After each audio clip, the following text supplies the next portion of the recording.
Makanya Ustadz izin bertanya, apakah jika kita sudah bertobat, apakah akibat dari dosa-dosa itu akan tetap Allah berikan pada kita, ataukah kelak di akhirat dosa-dosa itu akan tetap ditampakkan? Jazakallahu khair. Kalau kita sudah bertobat, ada khilaf di kalangan para ulama. Ya. Intinya kalau tobat, dampak dosa akan tidak ada. Dampak dosa akan dihilangkan. Itulah makna dari tobat ya. Karena Allah kalau sudah terima tobat seseorang, dampak dosanya dihilangkan oleh Allah. Itu makna istighfar. Di antara makna istighfar, ya Allah, Allah maghfirli. Kalau istighfarnya sempurna, yaitu ya Allah, tutupilah aibku dan lindungilah aku dari dampak dosaku. Karena saya sering sampaikan, istighfar dari kata mikfar, maghfirah. Mikfar adalah helm yang dipakai oleh prajurit. Fungsinya dua, menutupi kepala dan melindungi. Sehingga ketika kita minta maghfirah kepada Allah, itu kita minta aib kita ditutup di dunia dan akhirat, dan kita minta agar kita dilindungi dari dampak dosa tersebut. Dan istighfar yang sempurna itulah tobat. Sehingga kalau orang sudah bertobat, selama tobatnya diterima. Allah Maha penerima tobat, tapi terkadang jadi masalah kitanya yang tidak memenuhi persyaratan. Tapi kalau kita sudah memenuhi persyaratan tobat, dampak dosa tersebut tidak akan kita dapatkan. Cuma khilaf di kalangan para ulama, catatannya masih ada atau tidak, itu jadi masalah.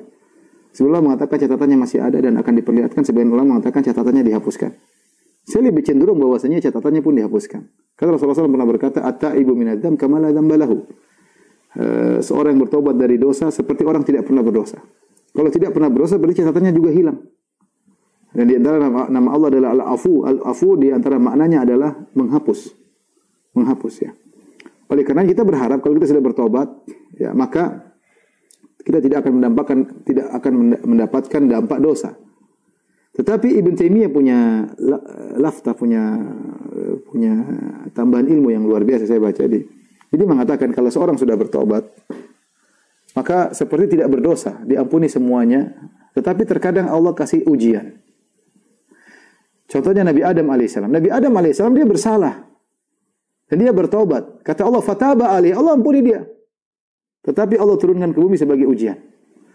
Ya, Allah turunkan ke bumi sebagai apa? Sebagai ujian. Ini tambahan apa? Tambahan pahala bagi Nabi Adam alaihissalam. Ya, karena bisa jadi seorang sudah bertobat dan tobatnya sudah benar diterima oleh Allah, Allah masih ujian setelah tobat tersebut untuk menyempurnakan pahala dia. Ya, sementara yang seharusnya dampaknya ada, Allah hilangkan dampaknya tersebut. Tapi Allah berikan ujian baru untuk menyempurnakan selama ini berapa lama dia mungkin maksiat, maka Allah berikan ujian baru agar dia semakin tinggi levelnya di hadapan Allah Subhanahu wa taala. Demikian para pemirsa yang dirahmati Allah Subhanahu wa taala, kajian kita pada kesempatan ini insyaallah kita lanjutkan pada kesempatan yang lain. Wabillahi taufiq wal hidayah. Assalamualaikum warahmatullahi wabarakatuh.